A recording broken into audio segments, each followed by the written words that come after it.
We can start on the public comment. Do we have a public comment from anybody? Okay. Emily Wheeler has her hand up. Yes, thank you. Emily Wheeler, 34 Everett Street. I'm a member of the board of the League of Women Voters, Concord, Carlisle, and a spokesperson for the League.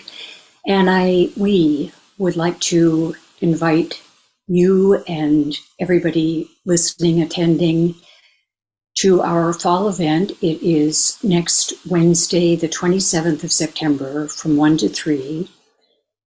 Concord Police Chief Tom Mulcahy and Carlisle Police Chief Andrew Amendola will speak on the role of modern policing in a divided country. So we've allowed 2 hours for their remarks and discussion. And the location, Concord Free Public Library in the Goodwin Forum, and also accessible on Zoom. And the Zoom link will be available through our Monday member news or through our board member, Melissa Saulfield, reachable at events@lwvcc.org. That's September 27th. Yep. Okay. 1 to 3. The role of modern policing in a divided country, with our 2 local police chiefs. Thank you. Thank you very much. Thank you very much for sponsoring that event. And I hope a lot of people will come and listen. Likewise. Thank you. Anyone else? Eric's iPad. Eric's iPad has a hand raised. Go ahead. Henry, do you want to call on? Oh, I thought he was. He's waiting. Yes, he's waiting for you to call on. Eric, please go ahead and comment. Yes, my name is Karen Young, 49 Crest Street, Concord. I just have a question, a follow-up on the status of Giroux Park. I believe it was over a month ago when we were listening to this meeting, actually, and there was some indication that work was being done at Giroux. I've been there not super recently, but within the last week or so, and it doesn't. I'm just wondering, things look the way they did quite a month or so ago, and if you could provide any updates, that would be great. Thank you. Oh, thank you. I don't know whether we consider that public comment period to be one of question and answer. So we thank you for your comments and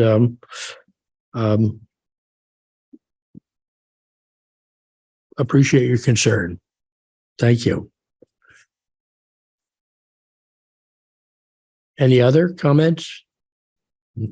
Okay, then let's proceed then with the consent agenda. Mary? I guess we want to ask if there are any issues with anything on the consent agenda. I had one little correction or clarification on the minutes, and that was on the conflict of interest discussion, where the minutes say the select board did not vote on the disclosure for the Concord 2025 Executive Committee. It should be clarified that that was the disclosure that was relating to Ms. Schoeneman, which was the previous item, but it would be helpful if it was clear that, and we could just add that, I think, to make it, otherwise I have no comments on the minutes. I think Linda did. Linda, do you? I do. Thank you. On the August 28th minutes, as usual, I think someone does a wonderful job of capturing most of it. I did notice on page 4 of the minutes, however, that it does not show that I voted for the motion regarding Ms. Schoeneman, and because I had actually rejoin the meeting previous to that discussion. And also, and maybe this was the same thing Henry was commenting on, I'm not sure. I thought the vote we took was as it read, except with the addition of at this time, meaning she would come back if it wasn't a matter of just additional copies. And there was some financial benefit to her. Well, I listened to a long meeting of the Wellesley Select Board a few weeks ago, and there was considerable discussion about the detail of minutes and the fact that people wanted to keep making additions and clarify corrections, and it's that can become an endless kind of task unless these are like really, I think, really important changes. So I would encourage self-restraint in correction of minutes. And also, I think that it might be helpful to have minutes be less detailed. Well, I think and focused primarily on what was specifically decided, as it was as you would normally take a vote in in business minutes. Mhm. But so as clerk for this meeting, I believe what Linda is saying is that she joined the meeting prior to us voting on the matter of Ms. Shunneman's disclosure around the the Economic Vitality Committee, and yours was an aye vote on that, Linda? It was. Yes, it was. Okay. So we should move the statement, Ms. Escobedo joined the meeting, to before that section, which is letter B, and include her vote at a minimum, because we have to record votes. Yep. Okay. That's fine. I would agree No with that.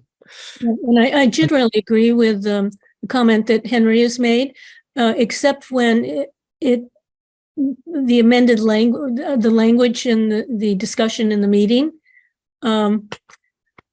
was included in the final vote. Yeah, I agree entirely with your observation, and I was tempted to make the same observation about the details of that vote, but I restrained myself. Mm-hmm. Well, I thought we we're didn't talking vote. about the details of not voting on something. Yes, Yeah, exactly. right. That's fine. Yeah. We're not, Right. we didn't vote. Right. And That's fine. So we can amend the minutes to show that Linda voted in the affirmative on that particular matter, On the prior vote, right? Yeah. and make it clear that that vote applied to the same person as the previous discussion. Mhm. Okay. Good. Other than that, any other issues with the items on the consent agenda? I think I would just like to thank Mr. and Mrs. Langen. I hope I'm pronouncing their name correctly, for the gift to the Council on Aging. So we will approve the Move to approve. select the consent agenda with gratitude. Yes. Yes. Move to approve the consent agenda. Second, Ms. Escobedo? Aye. Mr. Howell? aye. Mr. Dane? Aye. Myself, Mary Hartman, aye.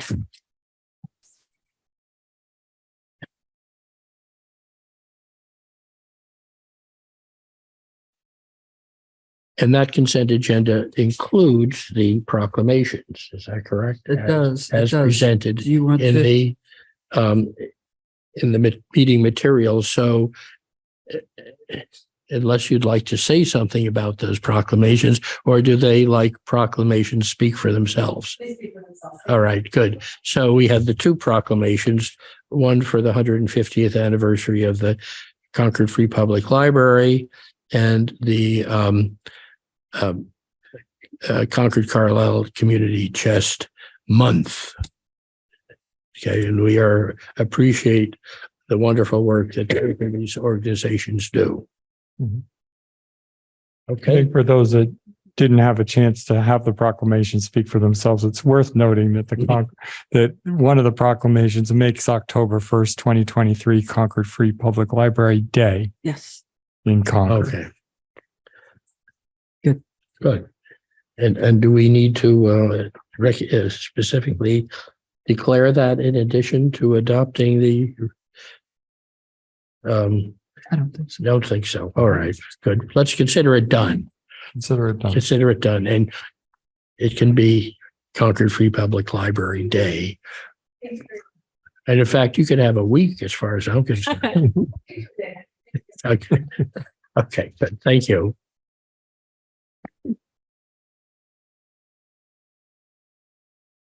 Okay, committee. And by the way, thank you for coming. It is really appreciated when people show up. It's hey.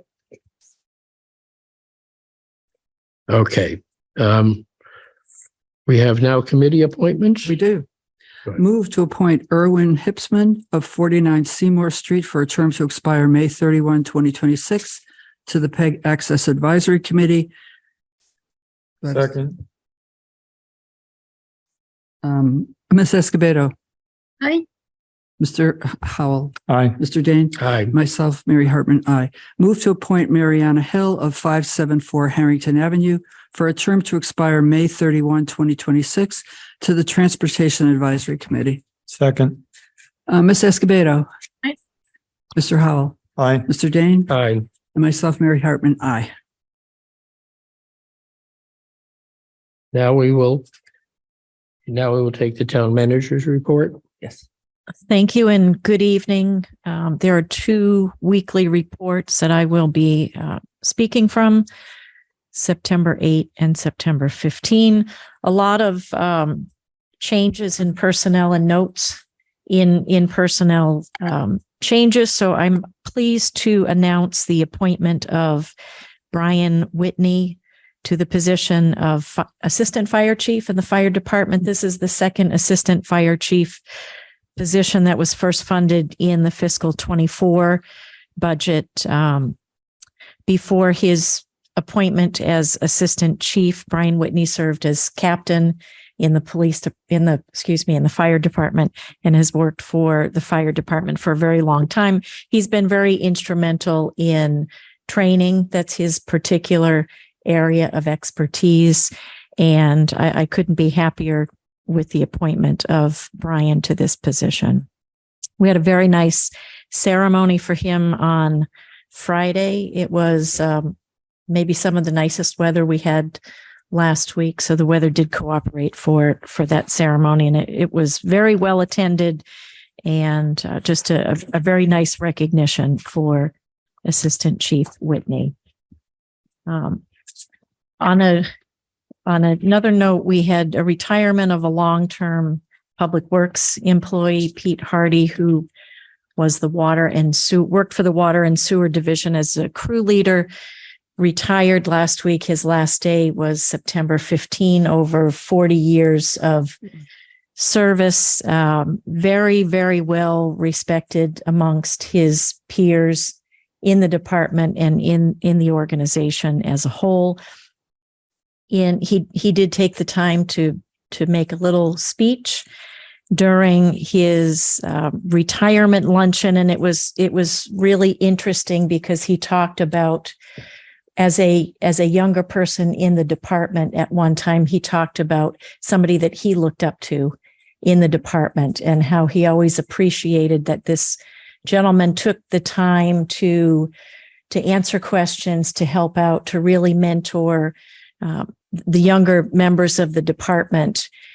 And that's very much how Pete's colleagues would describe him, as somebody who always took the time to answer a question, to be available, to help out. And before I left the luncheon, I had another employee come up to me and say, I hope I can be Pete. I hope I can be the next person. So it's nice. We are losing a lot of years of institutional knowledge, particularly in the Public Works Department over the last several months. We've had a number of retirements. It's tough work that these people do. And in speaking to several of them as they're leaving, I think they all are doing so with mixed feelings because they love the work that they do, but it's hard. And particularly the winter operations, plowing for hours and hours on end is very, very difficult. And so it's a well-deserved retirement, but it's tough. It's tough to be losing so many people. I wanted to mention that the work on Commonwealth Ave, the improvements continues. And despite the weather, I think is moving along generally according to plan. We are now continuing with the sidewalk reconstruction phase that will go through the end of October. And the contractor has committed to making sure that the area is cleaned up and safe during the Discover West Concord Day event. So we ask for people's continued patience as we work through that project, and hopefully it will be done soon. I would like to note that Porch Fest is this Saturday, September 23rd in the afternoon. I'm not sure. I feel like it caught me by surprise again. So I hope it didn't catch other people by surprise. I think the weather is supposed to be nice. That's always a nice event, and hopefully we'll have great participation. We do have the 4th MBTA Community Forum this Wednesday at 6:30 p.m. here at the Townhouse in the hearing room. There's information on the website about that. A note that the Community Preservation Committee received 19 applications totaling $2,545,500. I'm not sure that we have provided them an estimate of available funds, but I can tell you it will be something less than that, probably closer to about $2 million. So there'll be some work to do to vet those and select the most Sorry, worthy. Carrie, can you back up a minute? I wasn't listening carefully. Yeah. I heard you say $2 million, so I want to understand it. Yeah, so the $2,545,000 worth of projects have been submitted, and they will have a budget probably closer to $2 million. Okay, thank We you. have not provided them the final estimate there, but it probably is in that. Thank you. Is this the community preservation? Yes. Okay. Yeah. So there's some information about what's been happening at the planning board, the Transportation Advisory Committee. I did want to make note of one other fairly recent retirement. Sergeant Joe Connell, Concord Police Department, retired end of August, September 1st. Sergeant Connell has a lot of years of service with the town. This is another tough one, but police work is also very, very difficult. He gave us a lot of good years, and we wish him well and health and happiness in his retirement. I did want to mention that we had a very nice ceremony, or attended a very nice ceremony sponsored by the Rotary Club, the awarding of the Al Filipov Award to one personnel, both in police and fire. This is done on September 11th each year in memory of Al Filipov. On the police department, the award was to Sergeant Tia Manchuso, and on the fire side to firefighter Samantha McChesney. And if you will indulge me for one additional moment, I'll happy to provide you an update on the Giroux Park. I think the woman who asked about it, I'm not sure that she's still on right now. So yeah, it's extremely slow going. In addition, I think the last time we talked to you, we had a change order negotiated in concept that we were drafting up that was in accordance with the terms of the contract. In addition, we've had to re-engage the project engineer Greenman Peterson Incorporated. We had to bring them back onto the project and negotiate a change order with them. I do believe we are very close to restarting the remaining work at the park, and hopefully that will be completed yet this fall. And that's what I can tell you. As you know, we've transferred the oversight of that project from facilities to public works.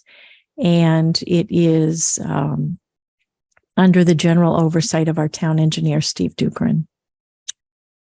So hopefully at your next meeting, which is October 10th, I'll be able to say that we've started the end of the work at the park.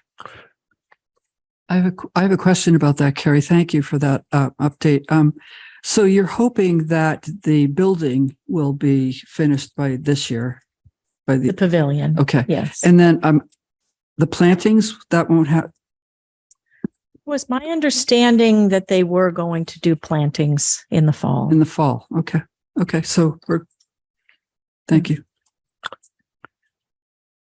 I think now it's my turn It is. for Go ahead. comment. So I just want to go back and take note of the fact that the recognitions that were given to the public safety employees of the town were given, they didn't have to wait until they retired to be appreciated. And I think that's something important to think about, is appreciating people and not having to wait for them to retire. It's I guess it's like going out at the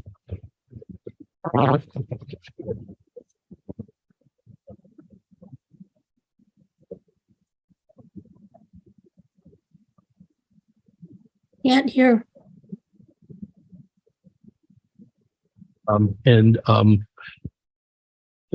but I have to, she can't well here. And one of the things that tends to happen is that this type of situation keeps replaying because new people are hired.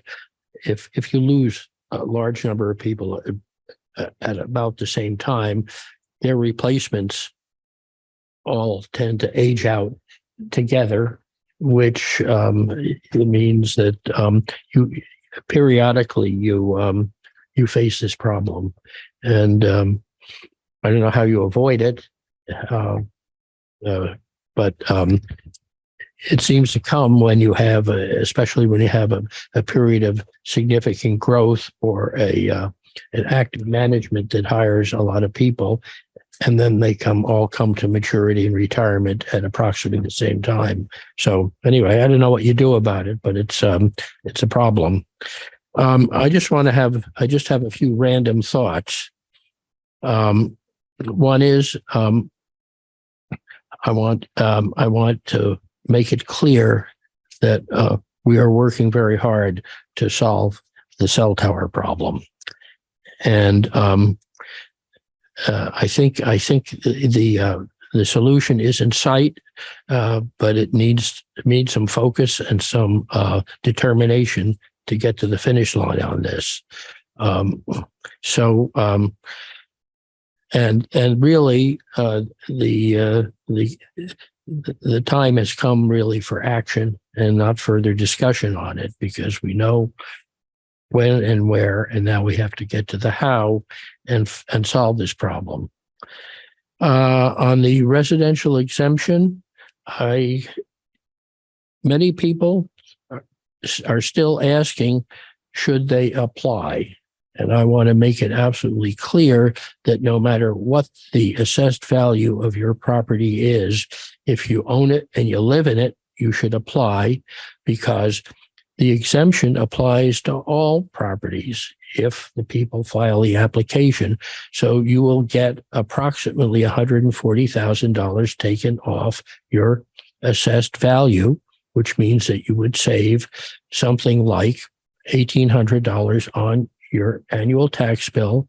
You may not be a net gainer because the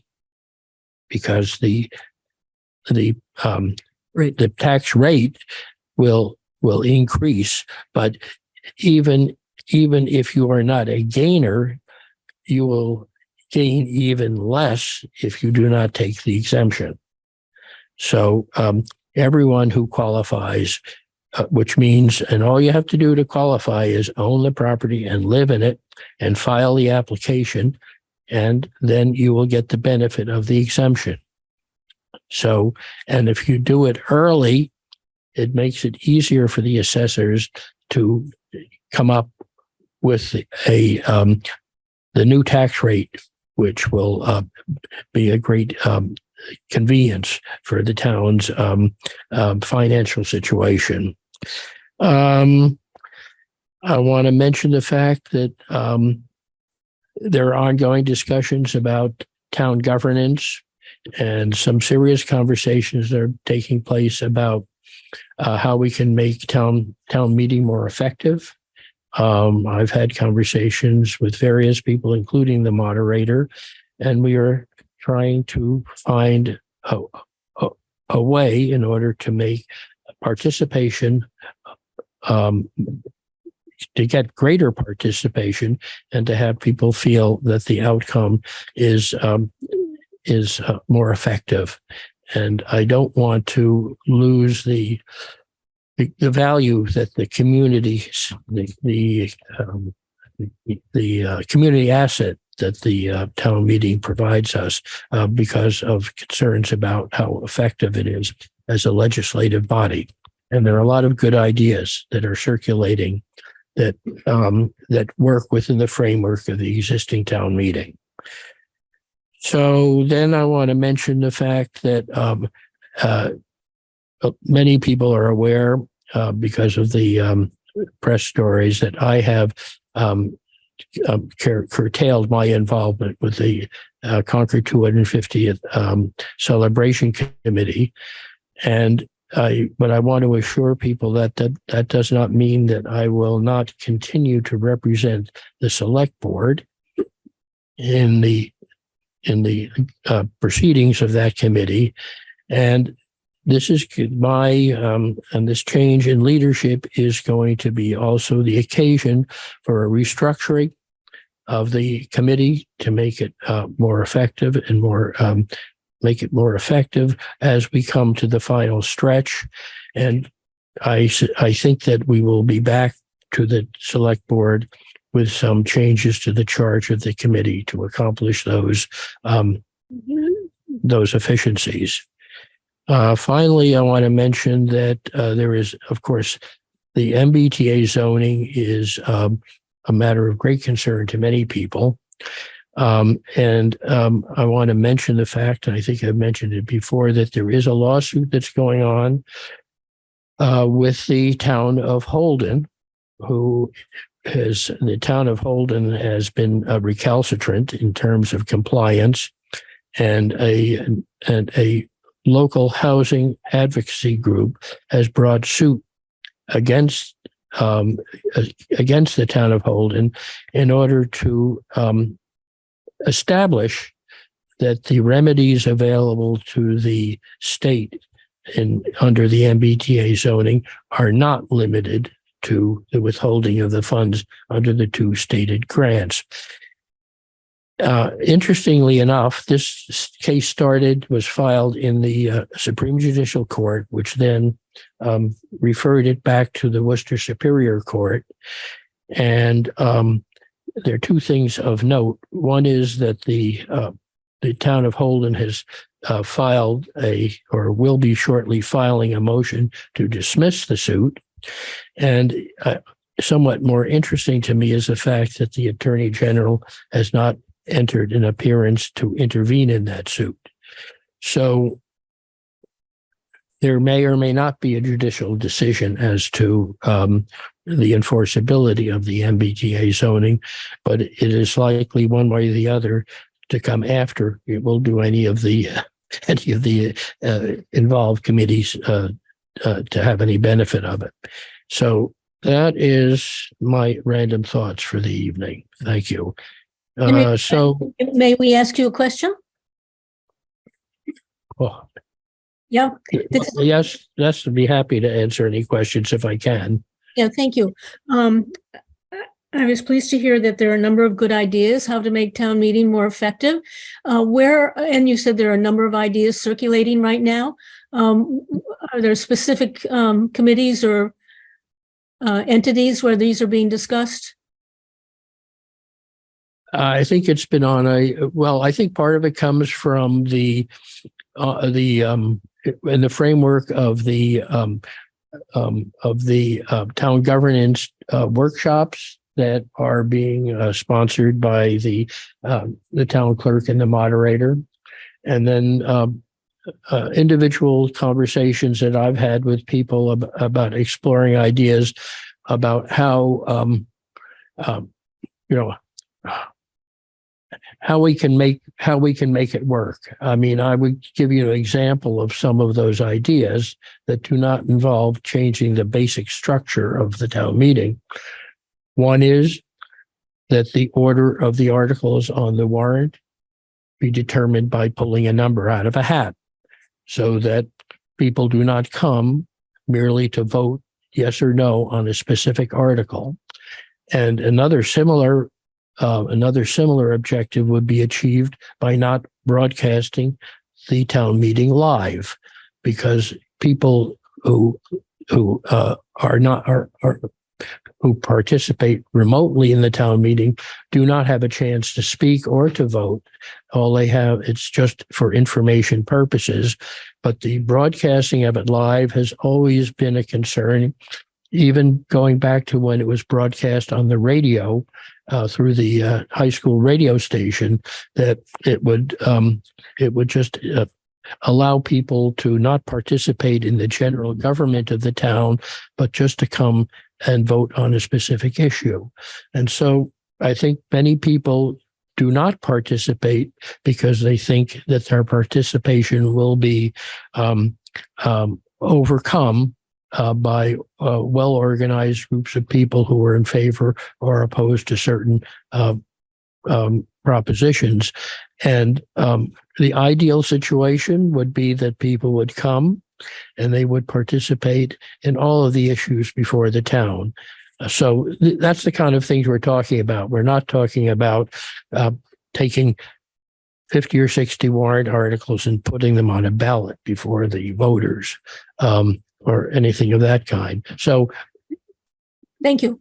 Thank you. so we're open. I think we're open to any suggestions that people have that might be practical ways to make, number one, town meeting more effective and also more of a community activity. And it's one of the very few that have survived, the electronic age and the discontinuity that was caused by COVID. That's all. The League of Women Voters is also having a panel discussion on this topic, and I see Diane Proctor's hand is raised, and she could probably tell us the particulars of that. Sure, Diane. Thank you, Marion. Thank you, Henry.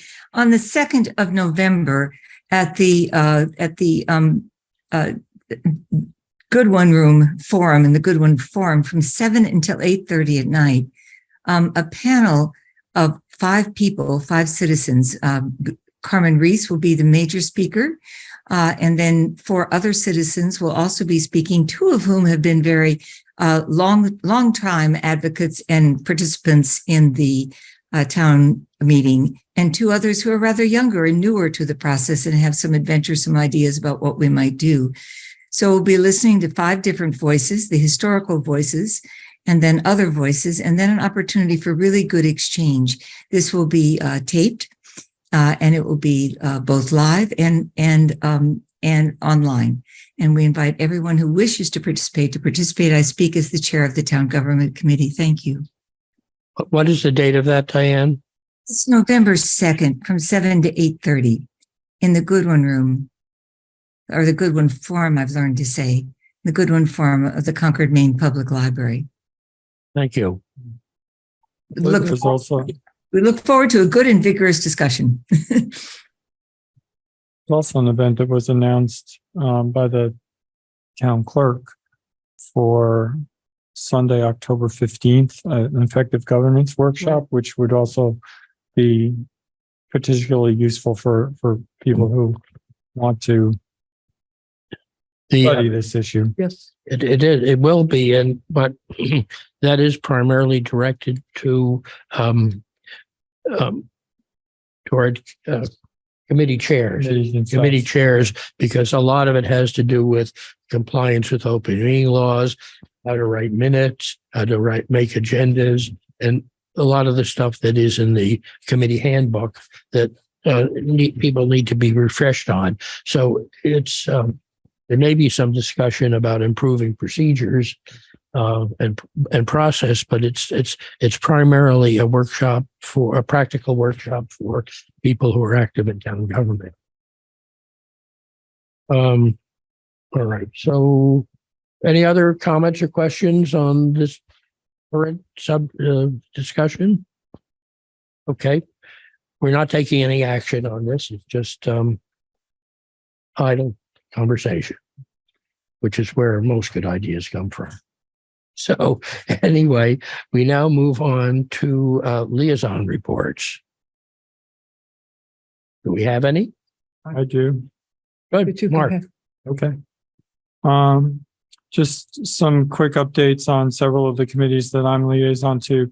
The DEI Commission is targeting the late October or early November meeting to come before us and describe their initiatives for the year. They're heavily engaged in some sessions this week with the consultant and coming forward to their programmatic recommendations for the year. So we would be looking to put that on the agenda at some point in that late October, early November timeframe. Likewise, the Personnel Board is targeting December for bringing their updated charge and ideas they have about development of a new personnel bylaw and whether or not that will be ready for town meeting action this year. So we can expect that as a pending agenda item as well, probably in the first December meeting of our board. The Recreation Commission is meeting next week, and they're, of course, reviewing the status of their recreation program, transition to a new recreation director, given that resignation, and particularly the impact that might have on the recreation strategic plan that's under development. Members of the NRC met with some of the citizen groups and the and town staff this past week to really open up the dialogue about Warner's Pond a bit and to hopefully clarify the fact that the consultant that's being engaged around Warner's Pond is really there to develop a 30% design for dam removal, but also as part of that contract has the obligation to look at up to 5 alternative ideas for what might happen to Warner's Pond. And so the request of the community is to begin to surface those ideas. That can be done through the Natural Resources Director and ensure that any idea that the community wants to pursue gets an airing before we make a decision about what is going to happen next with Warner's Pond. So I would encourage people that feel strongly about that issue to make sure that they're in touch with that and engaging with that process. That consultant contract will also involve some community outreach, an opportunity to get caught up on what has happened so far. And I don't think we can emphasize enough that the decision to remove the dam has not been made. And what we're really doing here at this stage of the game is understanding that alternative, as well as looking to see whether there are any other alternatives that are also worth considering. One of the things I fail to understand on this issue is there any degree of urgency about taking any action on this? Certainly there is an opportunity to do nothing and let the pond continue to do what it has been doing for years, which is gradually filling in. But I mean, that doesn't create a lot of urgency. Correct. So I just wonder whether there's, I don't feel any pressure to make a decision on this. Which is why we're emphasizing the fact that a decision has not been made yet. There is an opportunity for any idea to be explored in more detail before a decision is made. But we have a specific design services contract with a qualified firm who can, in fact, examine ideas that may come forward and decide whether there might be some feasibility to those ideas. So that's why the encouragement for anybody in the public or anywhere else to come forward if they think they have an idea about what should happen, to make that known so that it can be potentially included in those alternatives that will be examined. Mhm. Okay, thank you. Any, Mary? Yes, the first thing is, the Finance Committee met with, well, not the entire Finance Committee, the chair and the vice chair of the Finance Committee met with the chairs of the school committee. The school superintendent, Carrie, was there, Carmen Reese was there, and the topic of conversation was rolling all of the operating budgets, that's the town, the CPS, and the region operating and capital budgets, into one large warrant article or an omnibus budget article. So as we know right now, there are 3 articles for the town and the schools and the high schools operating budget. The capital budget is kind of a mismatch. And the discussion was around combining all of the 3 spending entities into one omnibus budget as one article at town meeting. And we also talked briefly about this, doing the same for capital. I think the tone of the decision of the meeting was that it might be a good time to move forward with the operating budget under an omnibus budget article, but not the capital at this time. Where it stands right now in the process is the school committee is going to go back to their committees. The 2 chairs are going to go back to their committees and discuss this at the committee level, get some community input and see what's the appetite for that change. And if, depending on what happens there, I will bring it back to the select board, because such an article would be sponsored by the select board. The other thing the FinCom is working on is the guideline, obviously. The other thing, the solar task force is off to a really good start. They've got some great people. They already have a spreadsheet put together of potential sites. So I think they're hitting the ground running. The Ag Committee, we all know we had a great day for Ag Day. I think everybody who showed up had a great time. I know I did. They're also working on the verbiage for the article they want to sponsor at the April town meeting that will exempt farm stands from the bag charge. And last but not least, the planning board had a meeting. They looked at a subdivision at 1053 Main Street. They also had a discussion with the developer at the old paparazzi site for a 1-story commercial building. Both of these were discussed. They came up with some great questions, and both were continued until October 10th. I think Carrie mentioned that this Wednesday night will be the next MBTA Communities Act forum. This is an important forum because we're finally going to get maps. So the consultants will actually propose some maps based on feedback they got at prior forums, based on feedback they got from the survey. So we're getting down to what we need to do. So that's a very important meeting. It's at 6:30. It's a hybrid meeting here in the townhouse or online. And then finally, the Novo Riverside Commons project, the developer is having a community forum. It's basically for the neighbors, but everyone's invited. That is on Thursday night at 5:30 at 300 Baker Ave, which is the rear of the building, the big medical building on Baker Ave. And I think that's all I have. Am I mistaken? Has that bag charge bill actually been passed yet? No, it's still in committee. So it isn't even. It isn't even passed, but it has passed. right. So we preempted it and we put an amendment on while the bill is sitting in committee. And in order to do that, we promised that we would also pass an article saying that we would exempt it if, in fact, it is passed with the exemption. Okay, thank you. And that meeting, the 6:30 meeting on Friday, that's the MBTA meeting. Wednesday. This Wednesday? Yes, this Wednesday, 6:30. Townhouse hearing room, I believe. It is, yes. All right, so any other I do. liaison? Linda, Yes. please. I attended the ZBA meeting and there was quite an interesting discussion about ADUs that evening related to a proposal that was before them. And there was some additional public comment that is not usually heard at that meeting.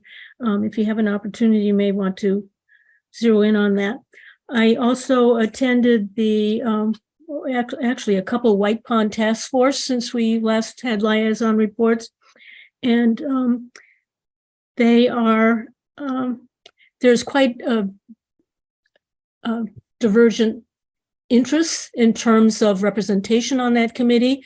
And so it's evoking a lot of discussion and actually some additional tension in that discussion. And so a couple recommendations were made to them to how they can, and they're due to give us a draft report at some point, a report to the select board at some point as the White Pond Advisory Task Force. So, and a couple of suggestions were made to them to have a working draft at this point, and hopefully that will ease some of the discussion so that they can move forward. Another couple of interesting meetings there. And then I've recently attended the Concord Housing Development Corporation meeting, probably a couple of them since we last talked about liaison reports. The most recent meeting, they received the latest and I think the final version of plans for the 3 proposed new structures at Assabet River Bluff. And they were getting ready to file a PRD for that. And I've attended the trust committee. There again, a couple of those committees meetings. And most recently, there was a lot of discussion about the contents of the and the focus of the proposal and application that they were making to CPC. Regarding one of the conversations we just had about Warner's Pond, I do believe there is a submission for some additional monies for Warner's Pond that has been submitted to CPC.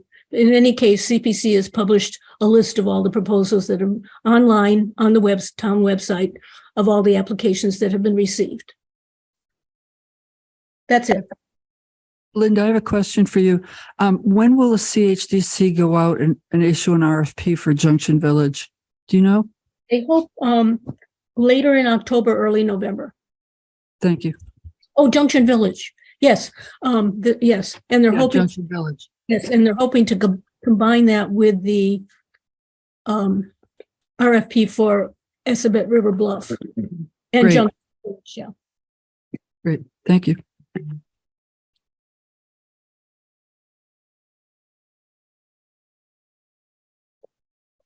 Any other liaison reports?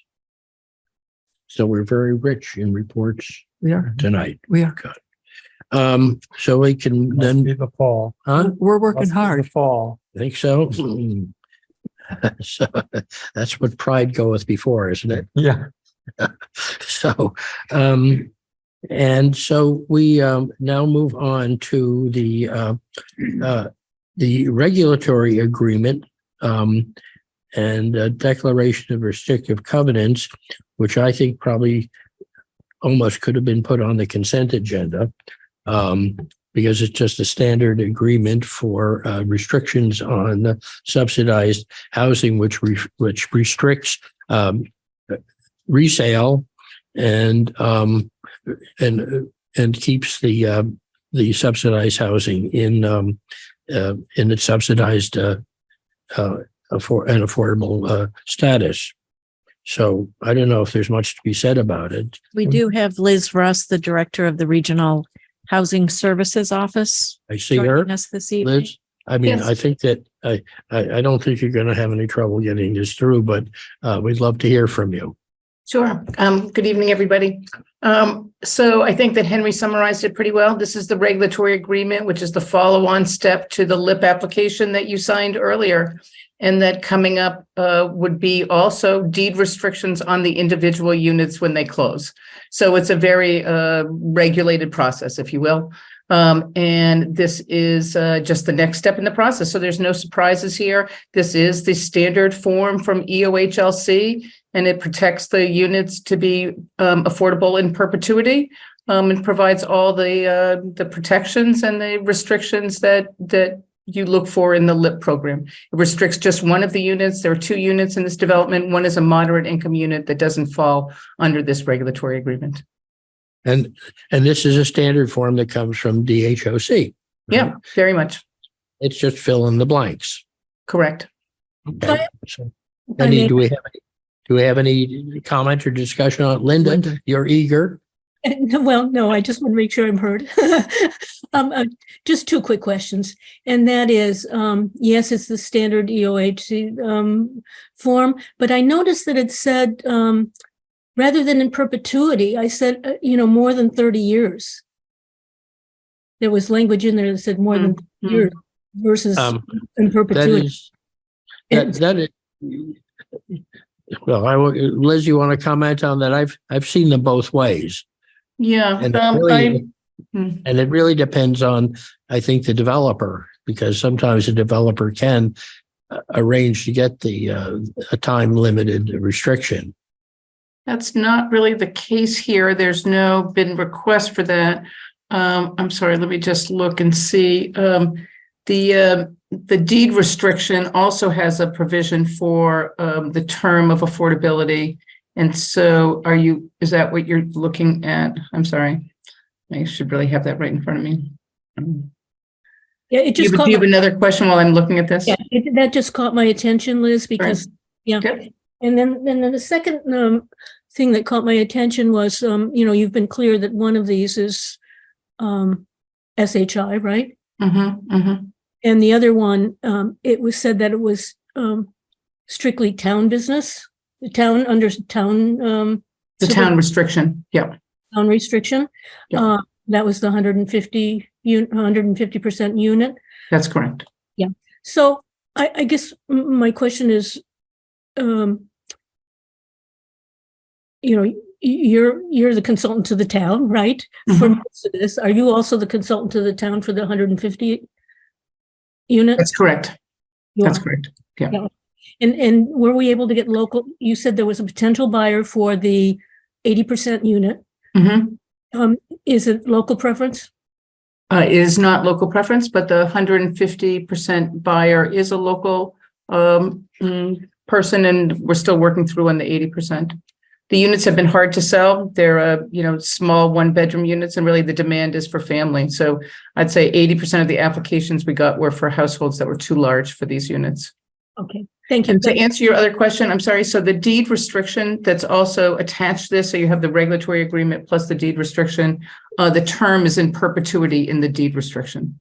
So I think that the idea here is from EOHLC is that the regulatory agreement is really kind of shorter, but the deed restrictions are going to restrict the units, and those will supersede this regulatory agreement. This is really to Okay, thank you. I just wanted to make sure, since that's Sure. that would be the intent. Yeah, I can thank talk more about that, but I think you don't need that level of detail. you. That's good. Now, I know we need a vote to approve these restrictions, and so. You have to sign and notarize. You have 3 copies, sign and notarize. I think I already signed them. So, Okay, 3. Did you do 3? It's always, sometimes we get a little tangled up in the number of copies, right? Yes, Carrie signs. Perfect. Carrie signs. Excellent. But you need a motion. That's what I need is a motion, unless we have further comment. But Any public comment? let's hear the motion. Move to approve the regulatory agreement and declaration of restricted covenants for the Mill Run development and authorize the town manager to execute the agreement. Second. Ms. Escobedo, Aye. Mr. Howell, Aye. Mr. Dane, All right. myself, Mary Hartman, aye. Thank you. Thank you, Liz. Sure. Thank you. All right. Next is another Concord Housing Authority Yep, it's a issue. pilot. Hmm? It's the pilot. It's a pilot. Between, Yeah, the pilot for the CHA, Concord Housing units, apparently just a certain specified number of them. Is that correct?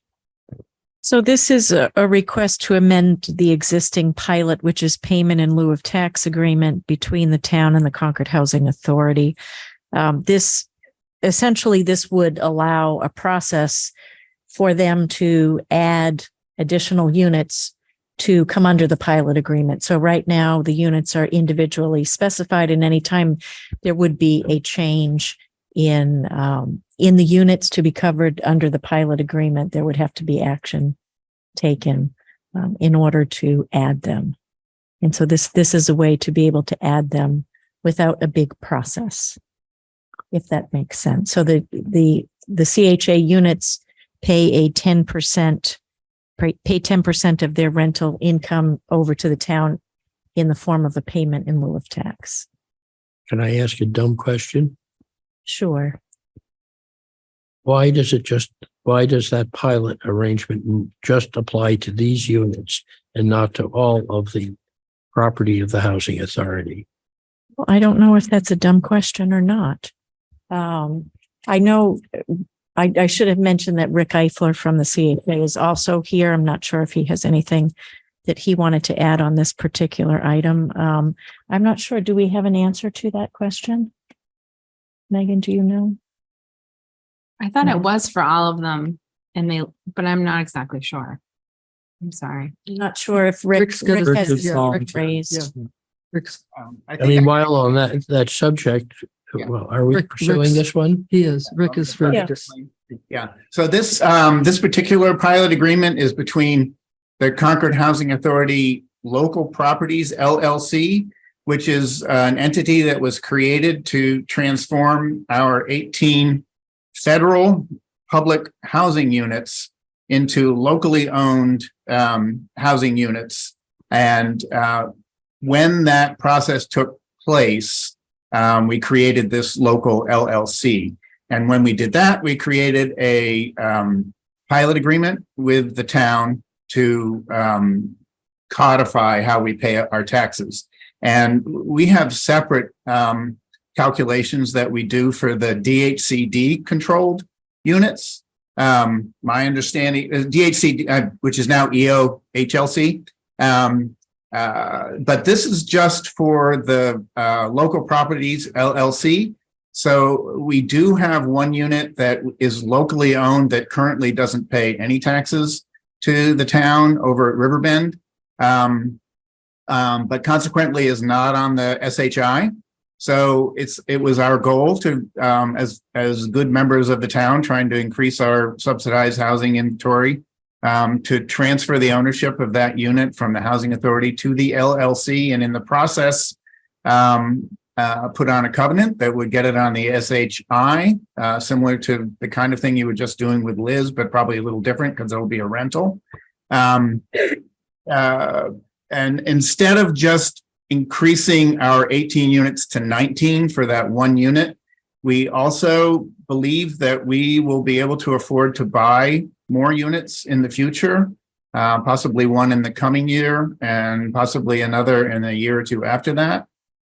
So rather than do them one by one, we thought it'd be a good idea to come up with a process by which we could add units to our 18 units following a prescribed procedure. So this is the prescribed procedure to get those units transferred to our LLC, put on the SHI, get a restrictive covenant, and add them to our pilot agreement so that all of our locally owned units are kind of under the same umbrella and the same agreement. Is that way too much information? No, it's exactly the right amount. Okay. And it's exactly the right amount of time. But I think something that I would like to see put on the agenda someplace, perhaps with the finance committee, is revisiting the issue of having a much more extensive pilot program, which would include virtually all of the nonprofit institutions in the town.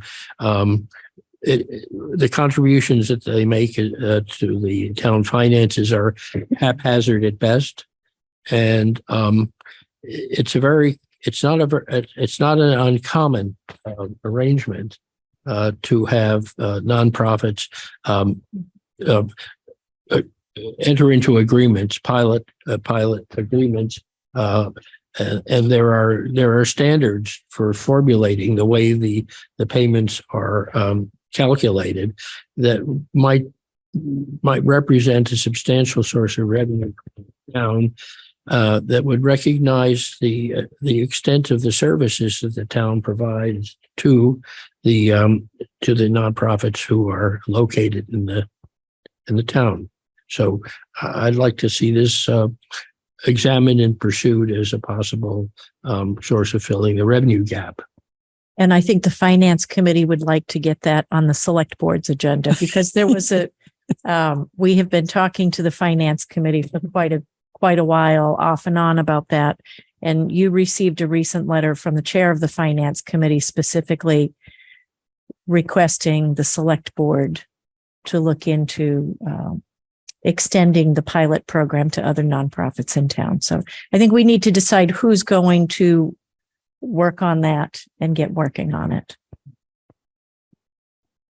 Good. Well, Okay. I think it's helpful when we and the FinCom are on the same page, even though Same page about the topic, but not who's going to do Yeah, it. exactly. We just but don't know who's unfortunately, gonna do it. that doesn't always carry the day. Okay. So now we are now ready to move on to the Did you vote?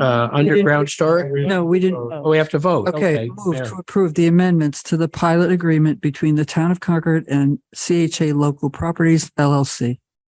Second. Ms. Escobedo, Aye. Mr. Howell, Aye. Mr. Dane, All right. and myself, Mary Hartman, aye.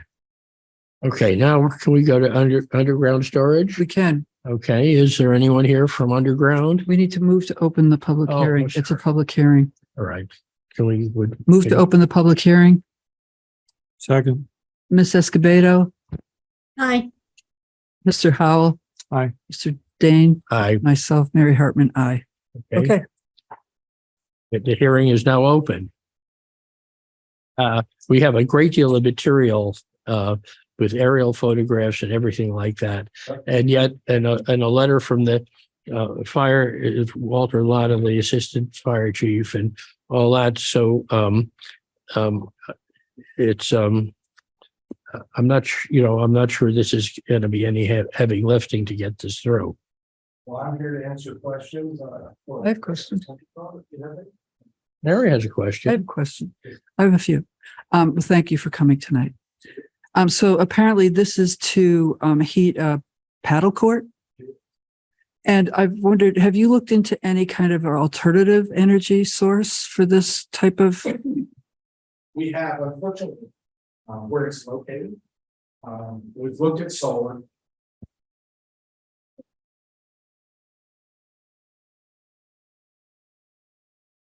Can't hear him. Uh-oh. Maybe. Well, then there's could be no flies on her. All right. All right. So these, we have looked at other possibilities to heat the courts. We do currently have propane in storage. We looked at using natural gas as a solution. And we also looked at what are our options on solar. That was really unaffordable and at the on bulk, what we needed to heat, it didn't provide enough with the current technology that was available for heating paddle courts. These are outdoor heaters. We've upgraded to a more fuel efficient heater that is really the fuel source itself is contained in the unit and burned outside the courts. If you're familiar with paddle, platform tennis would be what we call it at the Shattuck, and it's a lot of times they're blowing heaters, more of a drywall heater. under the courts. That's not safe. We wanted to get away from that, and it's definitely not fuel efficient. So we are transitioned to a new heater.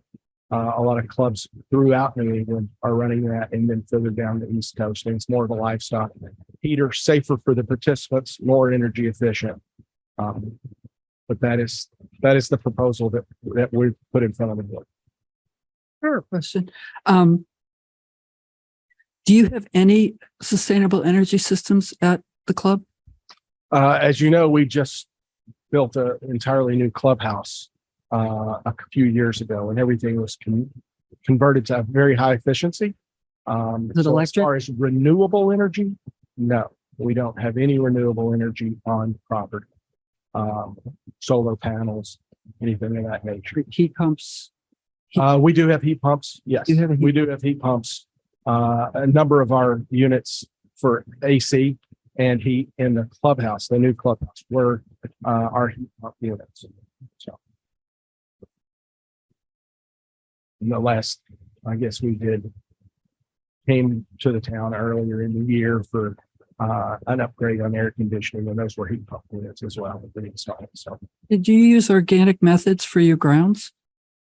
everywhere we can, we would. And what percent is that? I couldn't tell you the percent on the grounds maintenance. Covered my questions. Okay, Okay. we didn't talk. No. Okay. So are you I have a- satisfied with the answers, I think Linda has some questions. Linda? I just have one question. Chris, thank you very much for all the information you provided to us. I have one or two questions, and one is, what is the total amount of propane that you're using on the entire property, not just the proposed addition? Total amount stored, which this is really the place that we're using propane. The other propane that we use is mostly for cooking on charcoal grills, but we listed those in the permit, and I think our total storage requested in aggregate was 4,500 gallons, which 4,000 gallons is what would be in place to heat the paddle tennis courts. Good. There Thank you. again, it's more about volume instead of usage. We just need enough pressure. We will not use that much in the course of a year to heat them. And I did see the comments we received from the fire department, and are there specific procedures that or training that you need to have on site for the use of propane? Training, I don't believe there's specific training. It's all about storage. So we have all of our storage of propane on site is locked in cages. So we do have cages that are locked for the portable, and then this would be there again underground in tanks. Okay, thank you. Any other questions or comments? I have a comment. I am discouraged by the continued use of propane underground for these types of entertainment. And I wish that the country club was more committed to sustainable energy, even if, as you mentioned, solar, you said that wasn't economically feasible, but it's an opportunity to be a leader in some sustainable methods for a very well positioned. That's a comment. It's just a comment. And I think our challenge, I did look at solar for the roofs. Our roof load would be too high for the current solar. I had a company that gave us a quote. Now the solar for us, anything that we can do to be sustainable, but it also offsets our long-term costs. I would love to look at that because it is all about affordability and sustainability. So if we can find a way to do solar responsibly and to where it doesn't distract for the community or any way like that, or cave our roof in, we'd definitely look at it. Just built your clubhouse, did you We say? built a new clubhouse and it wasn't spec'd for solar. I was there at the time. I wasn't in charge of design or build, and I wasn't the general manager at that time. Missed opportunity. I would agree. And all we can do is commit going forward that we're going to try to be as sustainable as possible. They just don't have the technology available to heat paddle courts in this manner. And it is it's an injury issue for us. If the courts are slick or if there's water on them, then they can't play. I realize it is a sport, but. Thank you. I Thank you. think the regulations that we are charged with enforcing here are No, really, just saying. really fire prevention and safety issues rather than environmental regulations, which probably don't apply to this situation. I understand what we're here for. I just also feel that we have a podium that we can, Your intent is not lost on me, and I do agree with. We should all do everything that we can to create a more sustainable future for not only the town of Concord, but for everyone. thank you. So, and to that end, I would note that even in the overhead photos that are included in the package, there seem to be some pretty substantial areas of outdoor parking. And we are looking for opportunities to install solar canopies wherever possible in the community. And I hope you consider engaging with the solar siting task force around. And I have, I did make a call previously and talked to someone that was earlier this year about installing solar parking and portable chargers. We would love to have chargers on site. So for us, that's so many more people driving electric cars, and it's a great opportunity. You spoke with someone here in the town, you say? I spoke with someone that was when they just started this new initiative, and it was probably May of this year. And now I have notes, but that started up and they were putting it together at that time. I haven't been contacted back on it because at that time they were just getting the information together. But it's something that we'll be looking at from a capital investment standpoint, and we would be more than happy to look at a way to put solar charging in a parking lot. Anything else? Move to close. Well, are there any public comments? It's a hearing after all. That's right. Any public comments? Pamela Dritt. Thank you.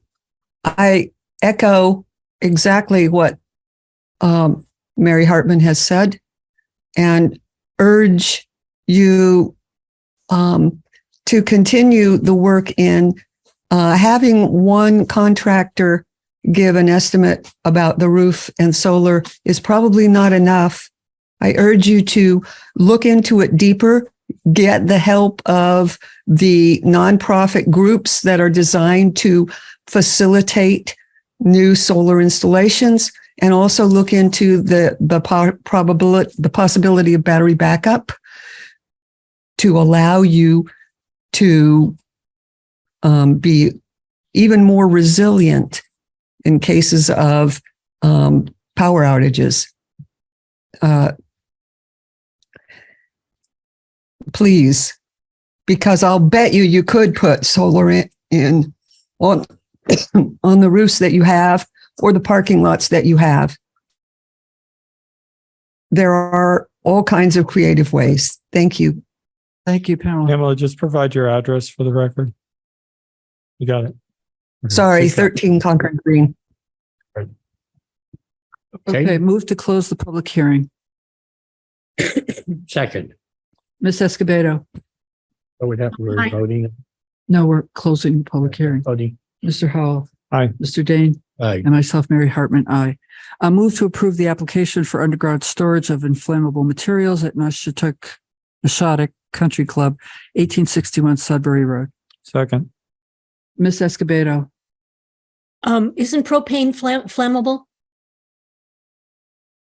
Is what? Yes. Oh, yeah. Yeah, it is. That's a good point. What, is it flammable? It says inflammable here. It's flammable. So that with that correction, aye. Do you want me to read it again? I can read it again. Move to approve the application for underground storage of flammable materials at National Country Club, 1860 Application, North Sudbury. the application is for storage of inflammable fluids. Oh, As it turns out, the peculiarity of the English language is that flammable and inflammable mean the same thing. Yeah. no. Yes, Yeah. It means a substance capable do. of bursting So- into flames. they do mean the same thing. There you go. So, So it wasn't wrong. well, it was you, but it's all of us. Either flames or in flames. Yeah. Where are we with the, So, yes, Linda, are so- you okay with that? So we can vote it both You're the- ways. I don't have an Oxford dictionary in front of me. Let's just move on with it. Megan Okay. does. I think we're taking a vote. Did we take the vote? No, we didn't No. yet. Ms. Escobedo? She was about to vote, but wanted to know whether it was flammable or inflammable. Aye. Mr. Howell, Uncle, yeah, aye. Mr. Dane, Aye. and myself, Mary Hartman, aye. Thank you, everyone. Thank you.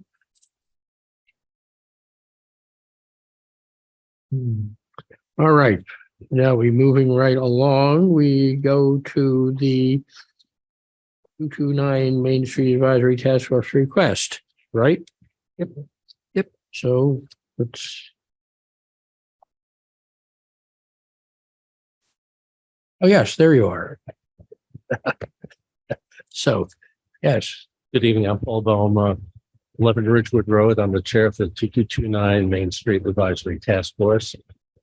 Shannon, I won't be needing that one.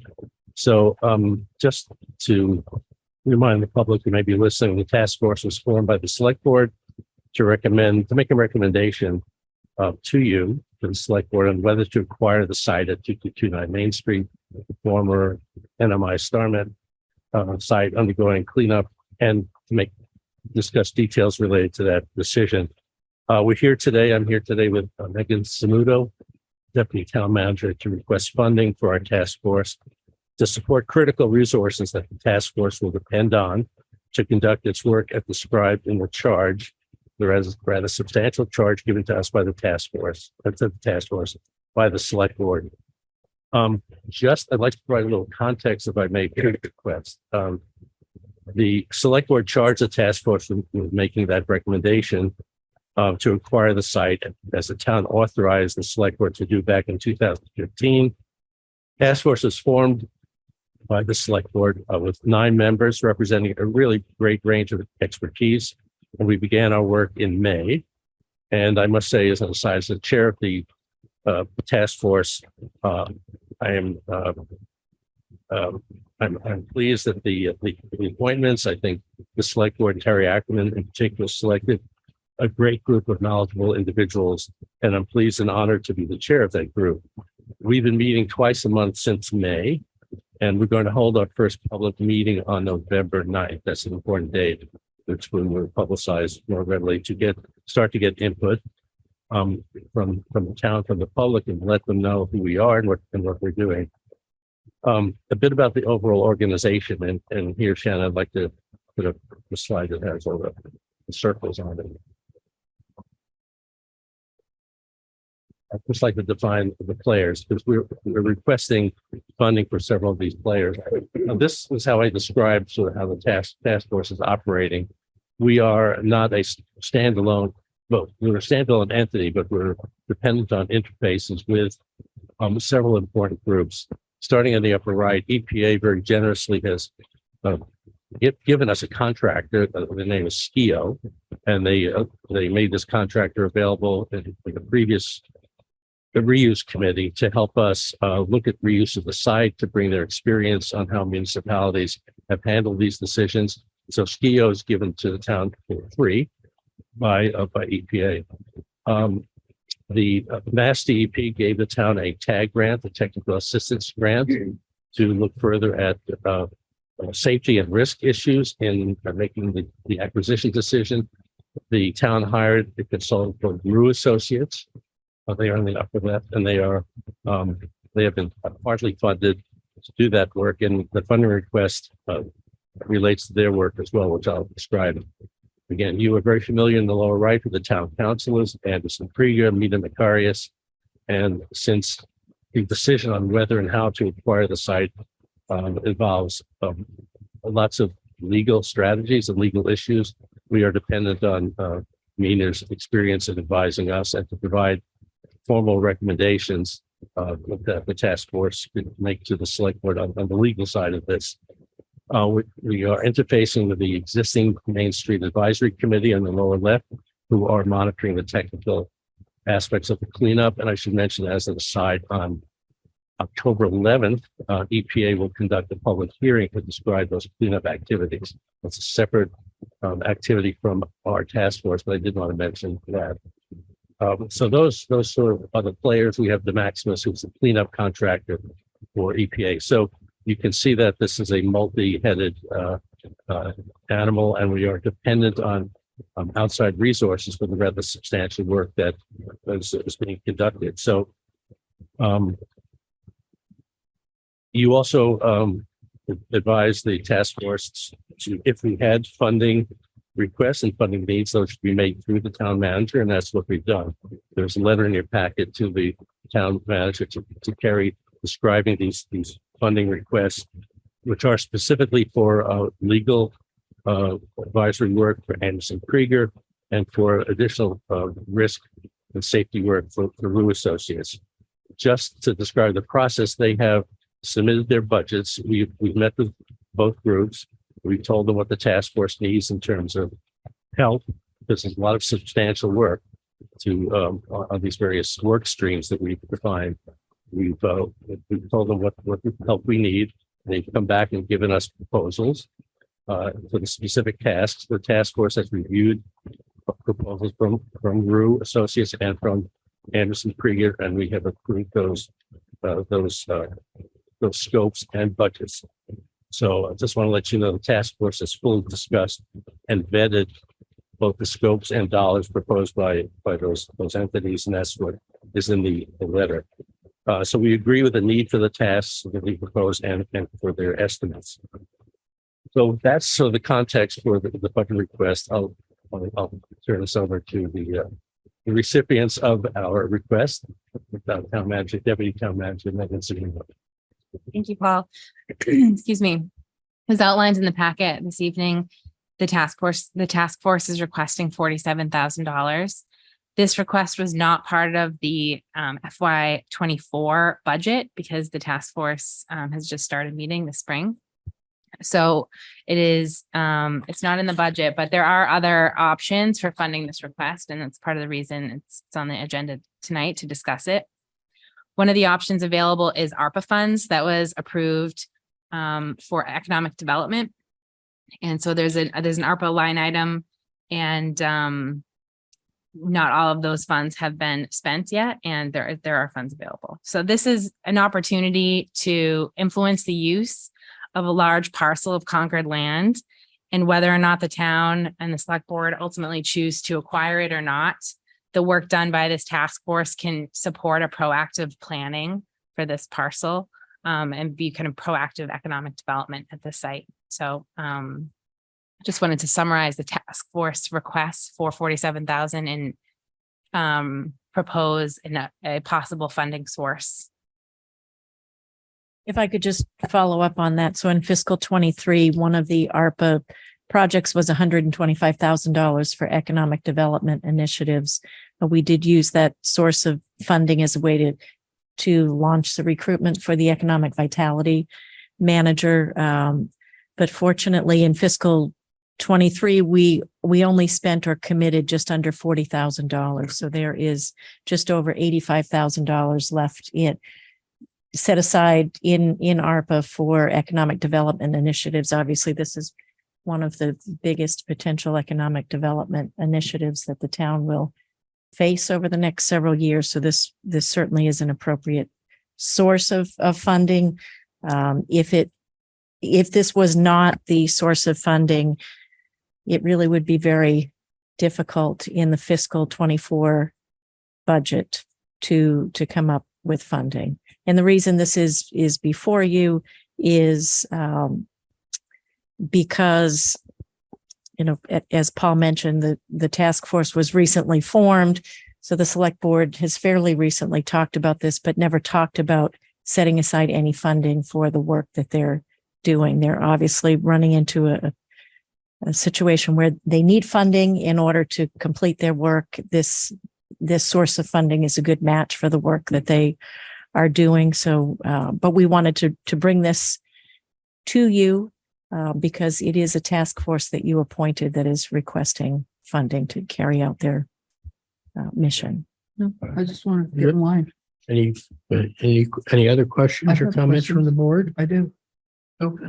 I do. Well, thank you for bringing this to our attention. I think it's a good use of ARPA money. I do. So I don't have a problem with that at all. And thank you for the work you're doing. I hear good things about the people on your task force and the work you're doing. So thank you for that.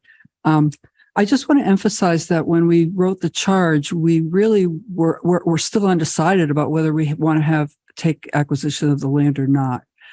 So I'm wondering, is any of the work that you're planning to do going to look at, can we control this land through zoning as opposed through acquisition? Because it's been suggested that we might be able to do that.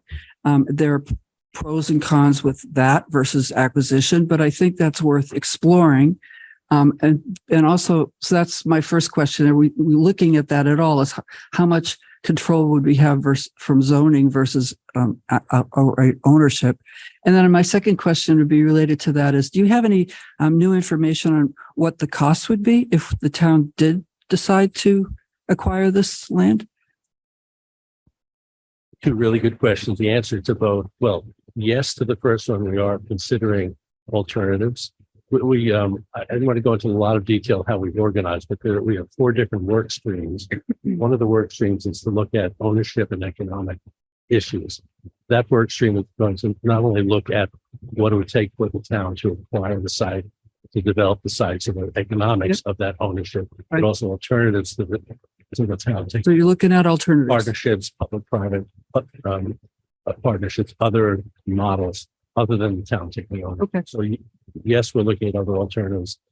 We don't have the information on what it would cost yet, but that will be in a report.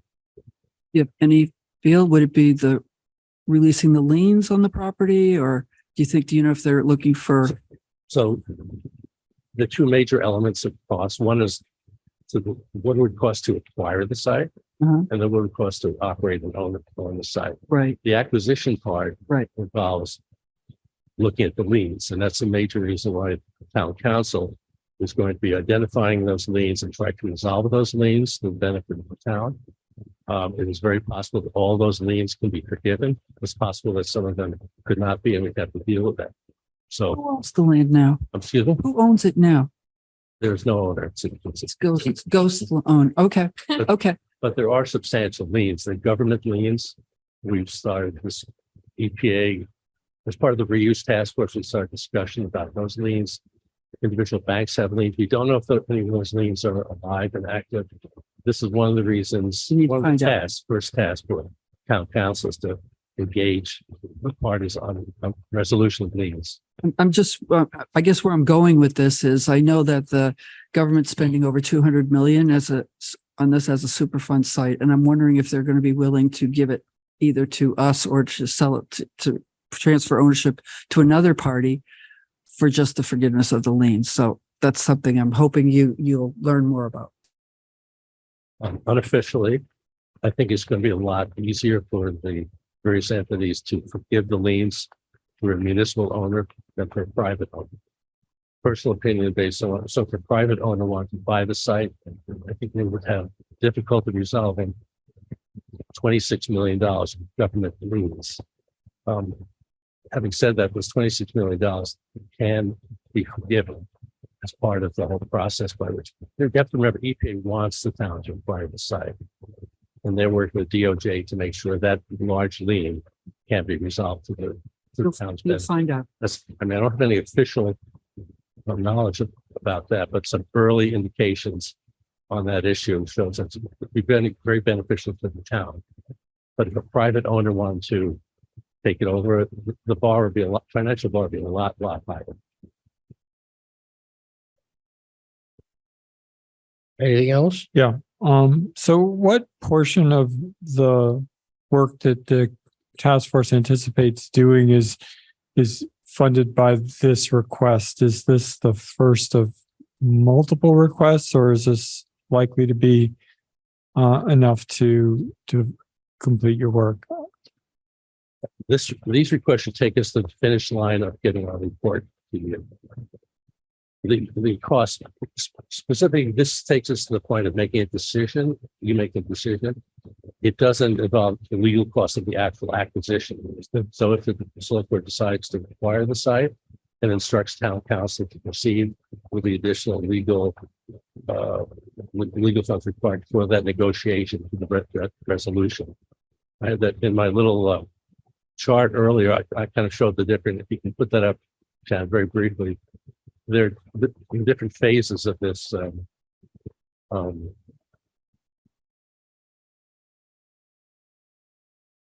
we have it on the first one. Yeah. Okay. So the arrows at the first arrow at the bottom is the decision by the select board, which is right by the end of next year, basically. The reason why that decision, that timing is important, because after that timing, then the actual acquisition has to take place. After that timing, after that decision, if the decision is to acquire the site, there has to be a lot of planning and budgeting and development of the site.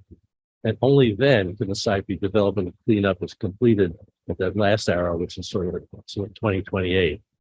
So, you know, the urgency of making a decision is connected to the subsequent activities that take place after that decision, which includes the acquisition itself. So there are funds that are going to be required probably in Horizon 2, and certainly depends on the budgeting and capital request, the financial issues that we hope to define in the report beyond this first phase. But these funding requests for the task force take us through the finish line of part one. Thank you. I think any comments from outside? Linda? Oh, Linda, yeah, I'm glad the issue about the possibility of the liens being forgiven, particularly if a municipality acquires a site, was brought up, because I'm working previously with the 229 committees. I remember that being discussed. I guess one question I have right now is who submitted the tag agreement, or was it? Yeah, how did it come to us? The technical assistance agreement, the proposal was written with Chris Carmody with my assistants. And that proposal was to the Mass DEP to hire a consultant. The decision on hiring a consultant was the town's decision to hire Rue Associates. Okay, thank you. So I think a number of very important issues have been raised, which relate more to how the study is going to be conducted rather than the importance or necessity of it.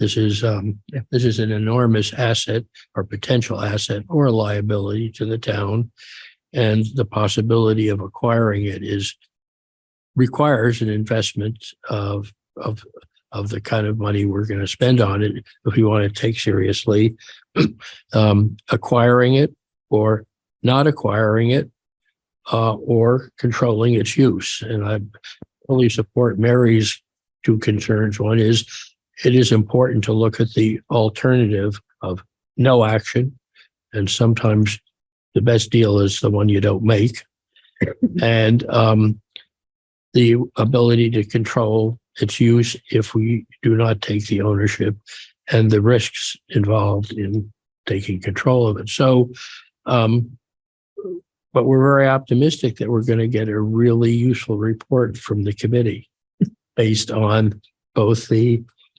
environmental and the financial issues. So I wonder, if you come up with some answers along the way that would have particular impact on the course of the investigation, maybe we should be informed about those conclusions, such as if it was determined how much it would cost to acquire the property. That might be something that we would want to think about if you had a better handle on it, because that might determine how serious we were about pursuing some of the other issues. In other words, if the cost was really high, it may not care, what we can do with it, because we don't want it. We can't afford it. So, This is- that's, This I'm is sorry. Linda. This is Linda. I would just add to that maybe one of the alternatives is going to be eminent domain. Eminent, well, there are many problems with eminent domain, as we found out with the Graceland, where the school buses are. And that is, when you take land by eminent domain, you get what you get. And so, and then you have to live with it. So it's, I'm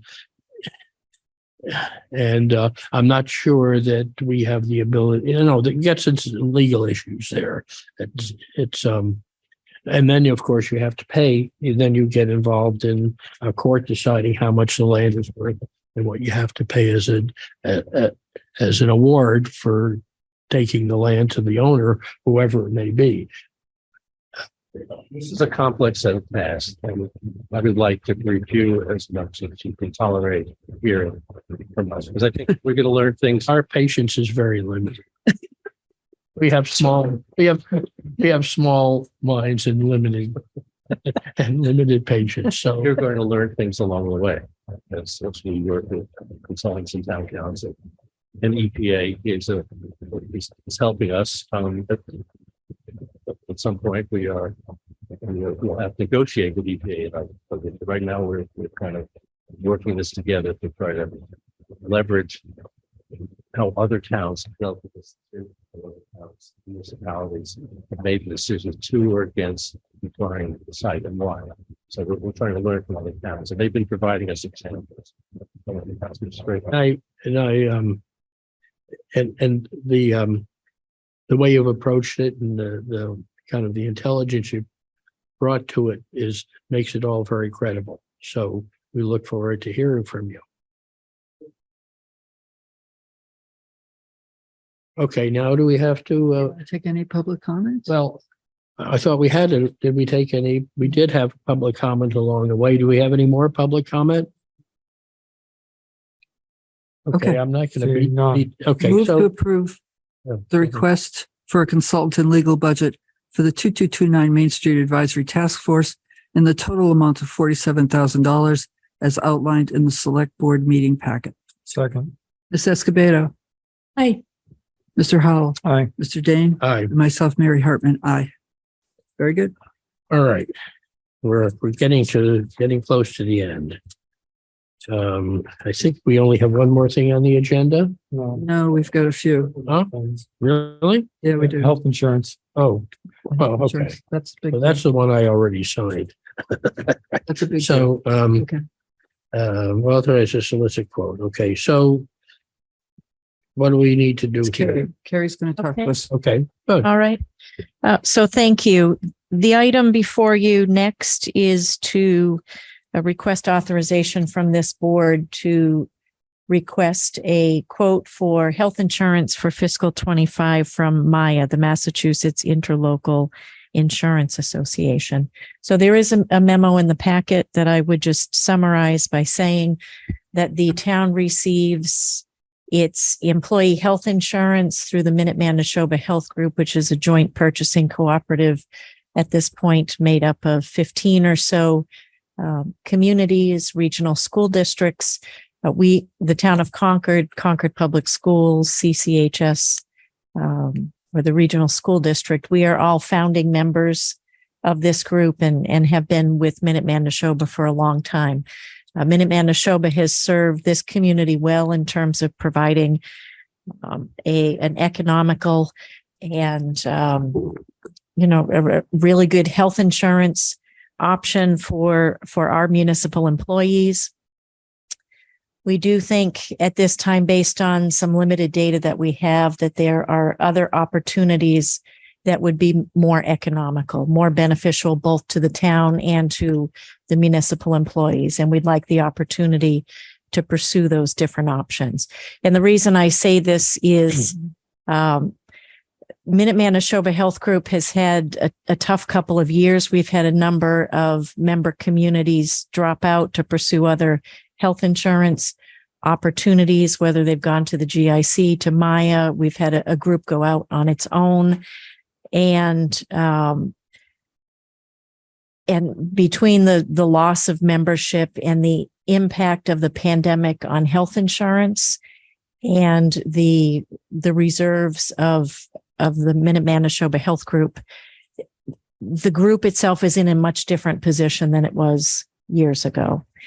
And as you know, we start our budget process very early. As a matter of fact, we're just now kicking off our budget process for fiscal 25. So a year ago, when we were kicking off for fiscal 24 and participating actively in monthly meetings of the Minuteman-Neshoba Health Group, we did not really have any indication that the renewal for fiscal 24 was going to be as ugly as it ended up being, and ugly in terms of financial impact. Had we known that, I think we would have come to you a year ago and asked for permission to look at other opportunities, but we didn't know. But what ended up happening when the rate renewal came out in February or so of this calendar year, the increase was 13.75% in premiums. And that's very, very significant. We were able to have preliminary conversations with Maya last year and have reason to believe that if we were to move our business, so to speak, to Maya, we would have receive a much favorable rate. So all we can do is look and see what's out there. But according to the governance agreement of the Minuteman-Neshoba Health Group, we would need to notify them if we were to leave on or before December 1st, 2023. So we need to start this process. Again, we want to look to Maya for a quote for fiscal 25 health insurance. We would also be looking at the GIC, which is the state's group insurance commission that provides health insurance benefits both to state employees and many, many municipalities that have joined on to the GIC. The GIC, we would be looking at their fiscal 24 rates. We don't have any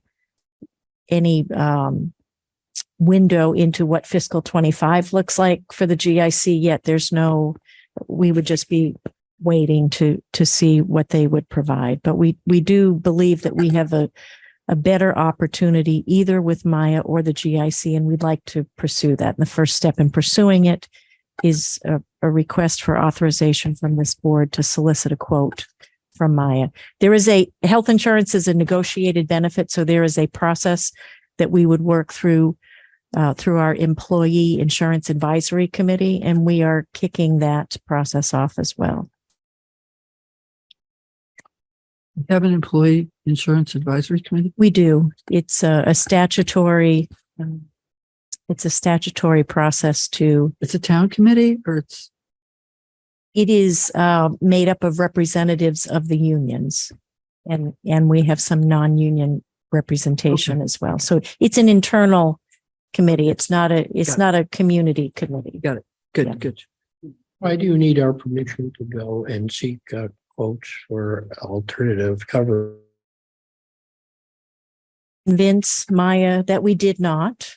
And they didn't, they want this board to approve. That's their standard practice. It's a lot of work for them to put together a quote, and they want to make sure that there's a certain level of buy-in of the community before they agree to undertake this work. They need to know we're serious. Yes. Before they'll give. And apparently they know that through a vote of the board rather than conversation We're with more her. serious than you are. I Will think there be any changes to coverage through this process?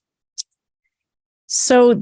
There may be some changes to coverage. Those are things that would be negotiated. We're not looking for anything, but right now through Minuteman Neshoba, we have plans through Harvard, Tufts, and Blue Cross. Mhm. Maya only offers Blue Cross.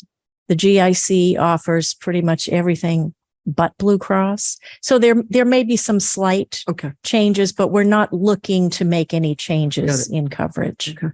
You're just looking at premium cost. We're looking at premium costs, and both of those groups are much larger than what we have through Minuteman Neshoba Health Group. Do they have, essentially have, incentive, initial incentive rates to, obtain the commitment, and then, you find that as time goes on, the premiums will go up once they have your business? So I would say, like any business, there is probably some incentive that Maya would offer. I would assume they would incent the rates.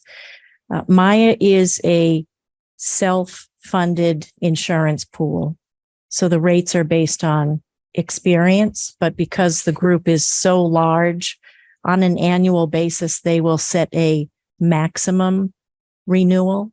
So they might say for fiscal 25, renewals will be between 3% and 7%, but they would cap you whether groups are rated individually. So if the town of Concord was a member and our renewal would have been 10% based on experience, but they cap each of, I'm not sure if I'm explaining that particularly well, but there is a benefit to being a part of a large group when you have a year with particularly bad claims experience, because you will be capped.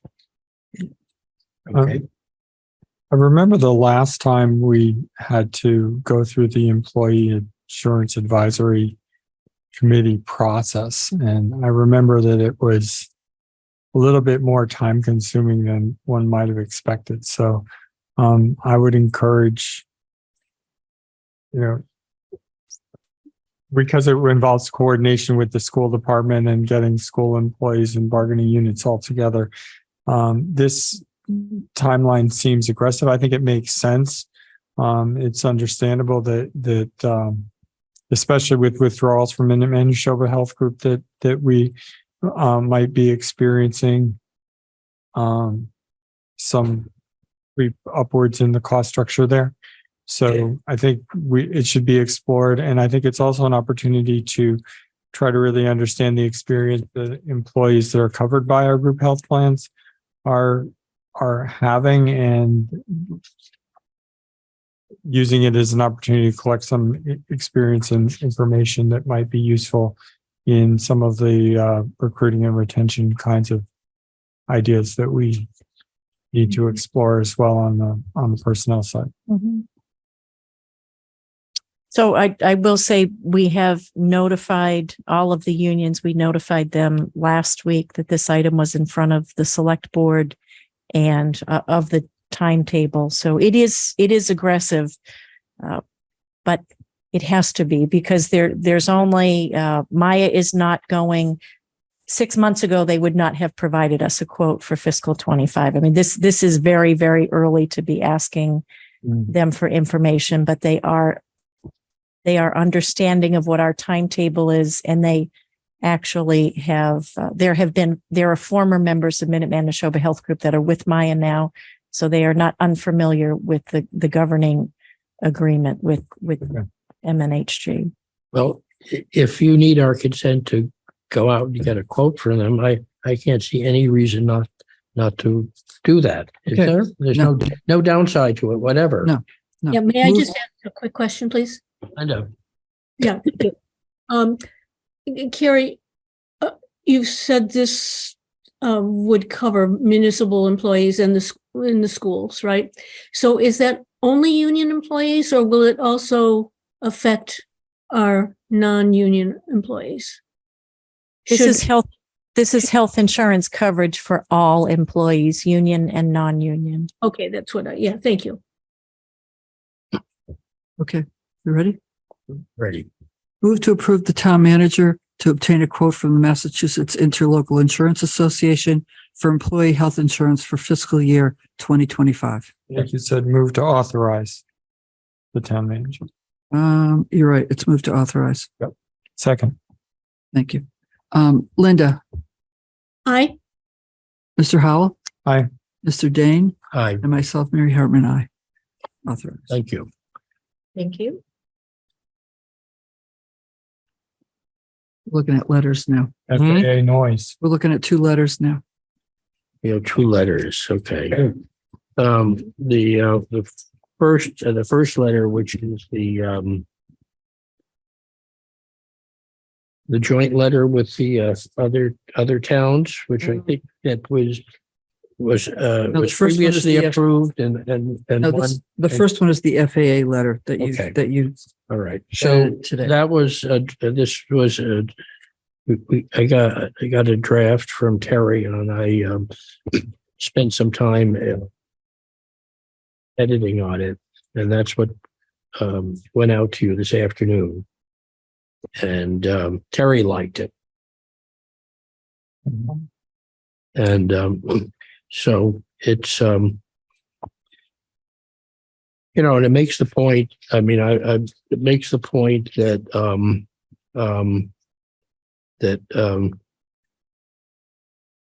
that it's that we believe that the noise pollution is their burden to be imposed on our community that has contributed so much to the nation's history, has made such extraordinary efforts to preserve our national heritage, to conserve and protect our natural environment, and to make sustainability a part of our civic culture.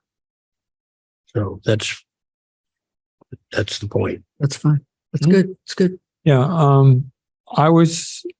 I'm particularly pleased to see number 3 in the measures that we're asking the FAA to take. The current system of monitoring and reporting on the level of noise does virtually nothing to describe the actual noise environment. The fact that it doesn't really cover frequency of events. It doesn't give you much idea of what the variability is. There's a big difference between some, 4-engine jet plane going along a flight path and some, gasoline-driven propeller plane.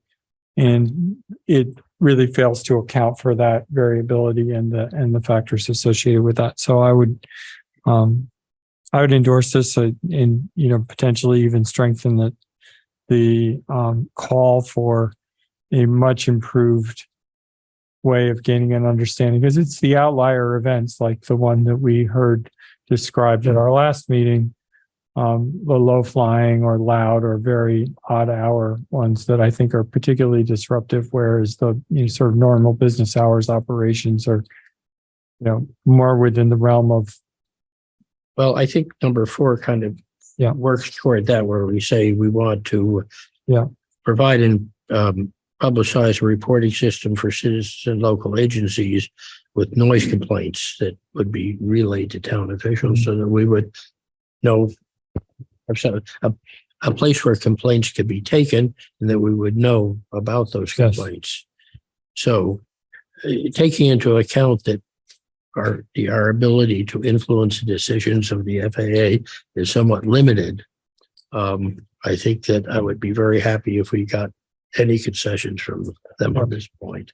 And I did also add that I suggested that we add our legislative delegation and the superintendent of the Minuteman National Park in this, to make it a larger effort. Yeah. We might also add to the CC list the Hanscom area. That's town selectmen. Sure. Group. And the what is it? The Hanscom area, Hanscom Airfield Advisory Committee. Is that the one where they usually handle the noise reports? Anyway. Well, Shannon can Right. get that technical Yes, information about, thank you. and add that onto it.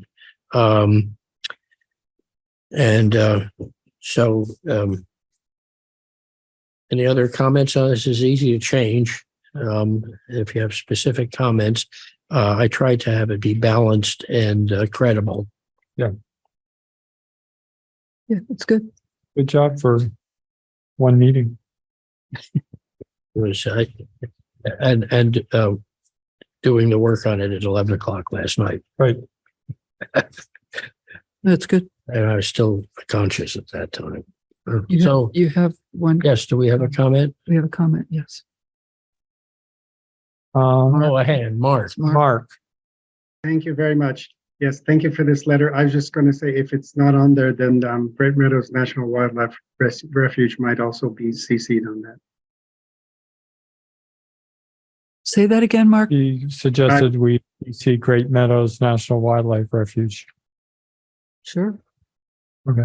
Okay, I don't know who they are or what they are. It's U.S. Fish and Wildlife. Oh, okay. Sure, Great Meadows National Wildlife Refuge. Good. Let's throw them in the list. Good. Thank you. All right, so let's get on with it.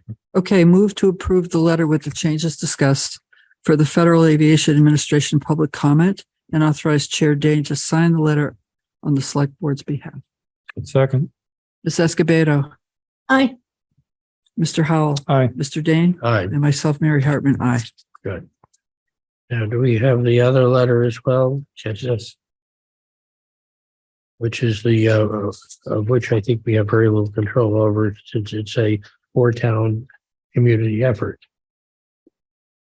We did approve a letter already, right? We did, but then I would think there was a lot of comment about removing the one Right. bullet point That was- that said, well, if you do say it's okay, please, try to regulate it. But I think everybody was agreed that should come out. Right. Okay.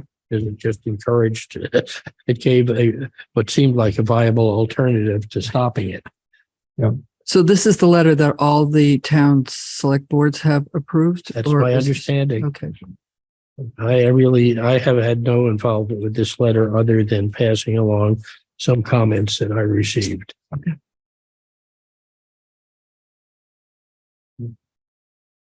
So, Any public comment? Nope. Okay. Move to approve the amendment to the letter. Oh, wait. Move to approve the letter contained in the select board's packet to Governor Healy regarding the Hanscom North Airfield. Second. Ms. Escobedo. Yeah, sorry, I should have mentioned this a little bit earlier. It still says September 1 on there as opposed to the current date. So that's, we can fix that. Mine says August 7th. Yeah, the Oh, maybe you have the old one. That's version right. in the package said August 7th. No, because this took out the amendment. I mean, this took out the part that about if you build the hangars. And it needs to have the signature line straightened out because that's looks like a mess on the second page. But that we can, that's a mechanical issue. Is there any problem with an August 7th date? Or should we, I mean, Diane Proctor has her hand up. If you want to entertain a public comment. Thank oh, you. another hand? Diane. Diane Proctor, 57 Sudbury Road. I'm sorry I didn't say that earlier. I just I'm sure you all know this, but in case you don't, the FAA guidelines for regulating noise and other abatements are based on 1950 rules. When climate issues were not actually at a premium, but expansion was at a premium. And therefore, questions about noise, questions about pollution, they actually, at the present moment, the FAA is not required to respond to noise and noise abatement concerns, in part because of those 1950 rules. So there's a lot of work to be done in terms of addressing in terms of addressing that kind of complexity. I know we all deeply appreciate your work on all this and think every effort we make will be helpful. But we're up against some pretty daunting, some pretty daunting historical considerations and concerns. But thank you very much. I think we have to do what we can. Absolutely, and I know we everybody thanks you so much. So I'm going to withdraw my prior motion and make a new motion relative to the letter to Governor Healy. Okay, for it. Okay, move to approve the letter in the select board's packet after changing the date of the letter to today's date. And also regarding the Hanscom North Airfield. Okay. Second. Ms. Escobedo, Aye. Mr. Howell, Aye. Mr. Dane, Aye. myself, Mary Hartman, aye. That's it. Move to adjourn. Second. Ms. Escobedo, Aye. Mr. Howell, Aye. Mr. Dane, Aye. and myself, Mary Hartman, aye. And let the record show that we adjourned this meeting at 8:10. Which is Exactly. Exactly what?